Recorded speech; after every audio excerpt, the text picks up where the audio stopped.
The Flash, starring Ezra Miller. Also, guys, before we continue, I just want to remind, just because I don't want to offend anybody, Ezra Miller's pronouns are they, them. So that's, I know it's a tricky one sometimes, but although Barry Allen, the character's pronouns are he, him, I believe. So okay. Yeah, just be aware of that. But yeah, The Flash, starring Ezra Miller. This is one of my most anticipated films of the year, simply because I want to know how the press tour to promote this film is going to go. Oh, I think everyone wants to know that. Hey. Yeah, it's wild because a lot of people, like when they were canceling movies like Batgirl and keeping The Flash on, everyone's like, why is The Flash the movie you're putting all your eggs in that basket? And my theory has always been the reason they're moving forward with The Flash is because it's based on the comic called Flashpoint, which kind of reset the DC universe. So I feel like this is their way where they can recast everyone, have James Gunn come in, take control, and that's their way of like setting up. So no matter what, they want to release this film, I think. But then you've got your star who is just getting drunk at bars, beating the shit out of underage girls, I believe, and just being at one point was a fugitive. I think they were on the run. They were on the run. Didn't they kidnap a girl? I believe so. Yes, there's a lot of stories. I think that's one of them. I'm losing track. There's a lot of stuff going on. That's why I'm so surprised they released this. Yeah, I know. It is a PR nightmare, and I can't wait to see how they handle it. But the messaging has always been, Warner Brothers Studios have so much faith in the film. Apparently, all the test screenings are amazing. James Gunn has described it as one of the best superhero movies ever made. And part of me is kind of like, well, makes you think, oh, maybe they're just saying that to hype up the film. But they also called Batgirl unreleasable when they canceled it. So we're waiting for the trailer. Brendan Fraser had a few words about that, didn't he? Yeah, well, dude, that was kind of his big studio movie return. So to see that happen to Brendan Fraser is just heartbreaking. But watching this trailer now, oh man, I kind of get it. Like, this is a great trailer, I think. I don't know how you guys feel, but they have changed some things from the comic, and it's been adapted so many times. The Flash TV show did it as well, but the having two Barry Allens, wanting to like protect this universe because his mum's alive in this universe, and just having a sense of heart and meaning, which is what some superhero movies are missing sometimes, is amazing. Seeing Michael Keaton back as Batman for the first time since, was it 92 or something? That's incredible. I've always been a fan of Supergirl, so to see someone play Supergirl and this is cool. It does feel like a fucking knife to my chest, though. It's like Warner Brothers clearly hates Henry Cavill.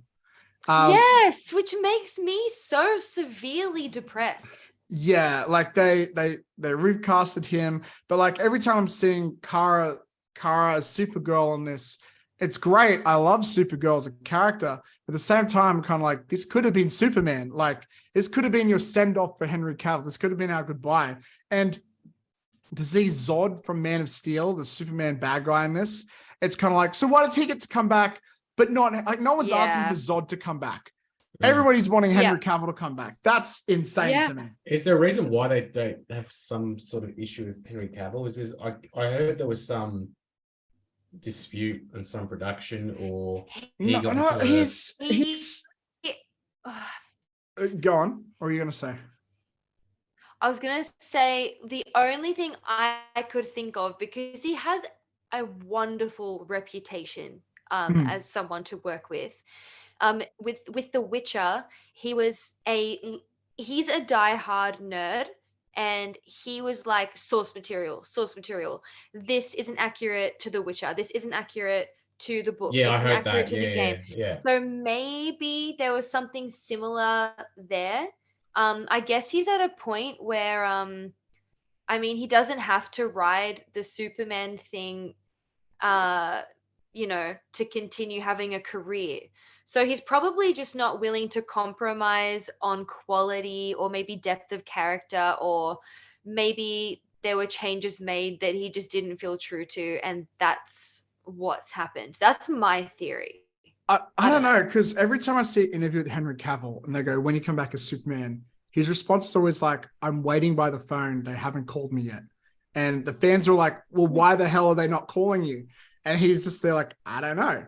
And I feel like maybe a few things. I think Batman v Superman was such a huge bomb. Maybe they blame it. It's so bad, but maybe like, and I know they blame Snyder for it, but maybe they partially blamed Henry Cavill because maybe behind the scenes they pushed it as a Man of Steel sequel, maybe. But I think also maybe since James Gunn wants to have his own Superman, he wants a younger Superman moving forward, maybe they're like, if we have Superman in this, it's going to remind people of the old DC universe. We want to remind people of the new one, maybe. You're right. I read as well that Gal Gadot and Henry had both filmed their cameos for this Flash film. Yes. They're all done, and they pulled them, they got cut. guess, last minute just because they decided they weren't going to move ahead with those sequels and stuff.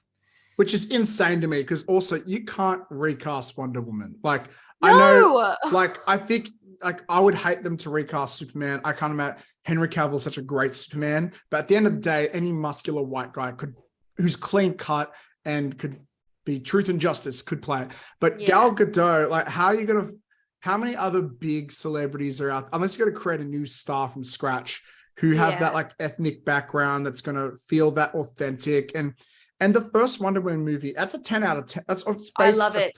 It's close to a 10 out of 10, I would say. Like, Patty Jenkins is arguably, in my opinion, one of the best directors DC's had in the last 10 years. She's incredible. And to not get a third Wonder Woman movie to complete that just feels criminal to me. Me too. It made me really sad because I look forward to that franchise now, like more than most. I don't know. I mean, at least the Flash looks pretty good. And I also did read that they decided to move the release forward because it had such positive test screenings and reviews. Yeah, look, I think seeing this movie will be interesting because it'll help us understand more about the DC universe moving forward, I think. Yeah. Because I think canonically, if they play this right, this could be a way to make the new set of movies a soft reboot rather than a hard reboot. And nerds like that stuff because they like continuity and references and, oh, look, Batman's back from the 80s and which, by the way, it's really bizarre seeing that costume, but like with digital doubles and CGI doing fight scenes. Like, it's cool, but it's also really bizarre. Like, it feels very video gamey, but I'm kind of here for it. Look, we could do a whole podcast talking about the DC moving forward. Like, we haven't even touched the James Gunn announcements where they announced the slate for the next, I think it was 8 years of films or whatever. But I think moving forward, I have a feeling they're not going to touch Justice League. I think they're just going to go into Teen Titans or something instead. Leave it. But yeah, also I'm curious, like, how much is Ben Affleck going to be in this film? We do see him in at least one shot. It's very interesting because of all the actors, he was the only one that like really wanted to go, and they somehow found a way to bring him in. But Henry Cavill seemed to like really want to stay. Can I ask, how does is this like another multiverse superhero thing? Is that why Michael Keaton's in there? Or yes, so Flashpoint in the comics, which is seen as one of DC's most important stories they've told. The idea is when Barry was young, his parents were murdered. No, his mother was murdered and his dad went to jail for it. And he's like determined to find out who the real killer was to free his dad. It ends up being this bad guy called the Reverse Flash and blah, blah, blah, all this other stuff. But to save his mother's life, he runs so fast that he goes back in time to save his mum's life. But the consequence is it sort of creates a split, and I think it creates a multiverse, or it creates a... Is that how all these... Is that how all these superhero movies go into the multiverse thing? Well, in DC, the idea is by saving her life... Sorry, I meant to say with the DC movies. Yeah. So with DC, the idea is by saving her life, it creates a alternate timeline. And in the comics, what happens is instead of Michael Keaton there, it ends up, you find out Bruce Wayne died, but to avenge his son, Thomas Wayne becomes a Batman. He's like an evil Batman. And there's all sorts of other like differences. Like I think Wonder Woman's a villain now or something like that. Sorry, go on. I was going to say basically everything's different in this new timeline. And I think he has to if I remember correctly, I think the ending is he has to let his mother die to bring things back to how it was or something like that. And basically DC are using, I believe my theory is DC are using that plot point as a way to be like, oh, different actors are playing these characters now. And we have all these other different things. And now the reason what the world's all different and the tone's different because it's a reboot, but also it's not just a reboot. It's because these events happen in the Flash movie because Barry went back in time and changed everything. Right. Yeah. I was just going to say, you know what I really want to see? I really want to see there was a Batman story they did where Thomas Wayne's the Batman. And I really want to see them do something like that. Do like a Thomas Wayne Batman movie. Yeah. So I think this sort of comes from that, but instead of doing a Thomas Wayne, they're just like, they got Michael Keaton. It's like, oh, in this timeline, someone else or Batman looks different or some other shit. What I really want to see is I want to see Ben Affleck as Batman and Michael Keaton as Batman in the same scene. And that would be cool. Yeah, that would be fucking cool. But I don't think it's going to happen because I think the idea is Ben Affleck is erased by Michael Keaton, I think. Right. And after this is meant to be Batgirl, which Michael Keaton was also meant to be in. So I think this movie is setting up Batgirl, but they canceled Batgirl probably because I think the reason they canceled Batgirl is like they say it's unreleasable, but I think the reason why it's unreleasable is not because the movie was bad. I think it's unreleasable because it doesn't fit within the vision of the DCU moving forward that James Gunn said. Imagine making a whole movie and that happens to it. Oh. And those directors are great too. They did Bad Boys for Life, which is amazing. But they teamed up with Will Smith again. They're doing another Bad Boys movie now. So that's nice at least. They're good directors. They're doing another I Am Legend as well. Yes. Ooh, I didn't know that. And the news came out today. The reason Will Smith's in the new I Am Legend is that they're saying the ending of I Am Legend 1 is not canon, but the alternate ending, which was never theatrically released, is the real ending where he survives, which is the biggest freaking cop-out I've ever seen. It's like, I know Will Smith needs to get his career back on track, but that's a bit guys. Like, come on, guys. Like, where's your integrity? We got to draw a line somewhere, and you've crossed the line, buddy. But I'll still watch it. I like. I thought the alternate ending for that. I know it wasn't the one I used, but I thought the alternate ending in that movie was good. So I think it's good too. But 90%, 95% of the human population hasn't seen it. You know, like it's restricted behind the bonus features of a DVD that most people can't access today anyway. So go onto YouTube.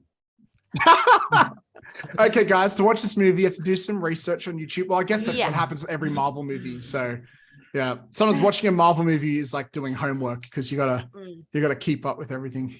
Anyways, can I just say this one thing as well? Has there been a movie like this one where the lead star has attracted so much controversy, but then they release it still post-controversy? Because I'm trying to think of one, and I'm not thinking of one off the top of my head.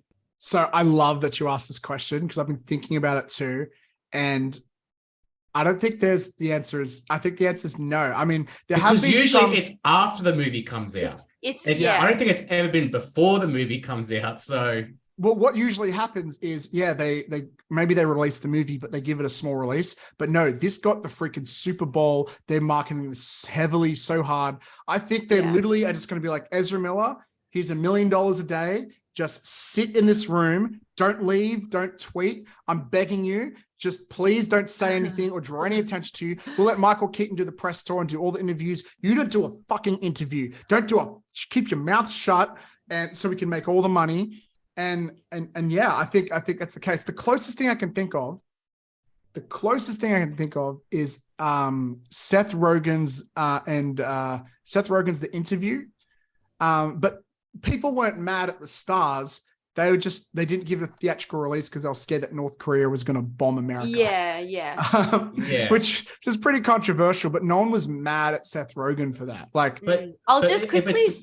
If it's their main star, usually they'll switch the actor. Like I remember when the Kevin Spacey stuff came out, and that movie, All the Money in the World, like that. And even more recently, throughout the entire movie, and they switched it to Christopher Plummer and refilmed all the scenes. Well, he wasn't. I don't think he was the main character. He was like a supporting actor. But so, which makes it a lot of scenes in the movies. Yeah. Well, another even more recently, Army of the Dead, directed by Zack Snyder for Netflix. They deleted Chris D'Elia from the whole movie and replaced him with this comedian. I can't remember her name off the top of my head. But he was only in like maybe 5 scenes, and it was very easy to cut him out. But like, you can't take out Ezra Miller. Ezra Miller is probably in every single freaking scene. What I find really interesting is the poster doesn't show Ezra Miller's face. Their back is like to the audience, so you can't tell, which is hilarious. It's probably very intentional. They're probably the studio as well. It's like, fuck, if we don't release this, we've lost millions and millions of dollars. No, because Warner Brothers have been canceling projects left and right in order to, because they did a merger with Discovery, and now they need to save a bunch of money as tax write-offs. So that's why they canceled the sequel to Scoob. They canceled Batgirl. They canceled Westworld season 5 or whatever it was. They canceled a bunch of stuff in order to save money as tax write-offs. So this would have been the perfect movie to cancel. But apparently the movie's so good, they didn't want to cancel it, which is that much crazier because of everything. Sorry, Adi, I interrupted you before. No, it's all good. I was just going to say that apparently since Ezra Miller has been in therapy / whatever, like rehab, I treatment think he's getting, they are actually willing to keep him on as the Flash and not replace him, especially if this does well and if he seems to be showing progress. So I'm sorry, but that is Hollywood studio bullshit. They are just saying that because they think if you know that there could be a Flash 2 or more, then more people are more likely to go to the cinema and go see it. Because if you know that if it dies here, the momentum dies and no one will go see. So what's going to happen is right after this movie comes out, all of a sudden Ezra's just going to not be any more Flash movies. That's what I really believe. There's an argument there. Is that greed over morals? Oh, it's 100% greed over morals. But that's what Hollywood is. I mean, Harvey Weinstein basically used to run Hollywood. Of course, it's like morals do not count over there. But they will say whatever it takes to get our butts into seats on opening day. They want that box office weekend. So they will lie. They will do whatever it takes. They'll give us all the cameos. Well, actually, not all the cameos, because apparently we're not getting Wonder Woman and Superman. Yeah. I'd be very interested to see how Ezra Miller's career goes after this movie, after the release of this movie.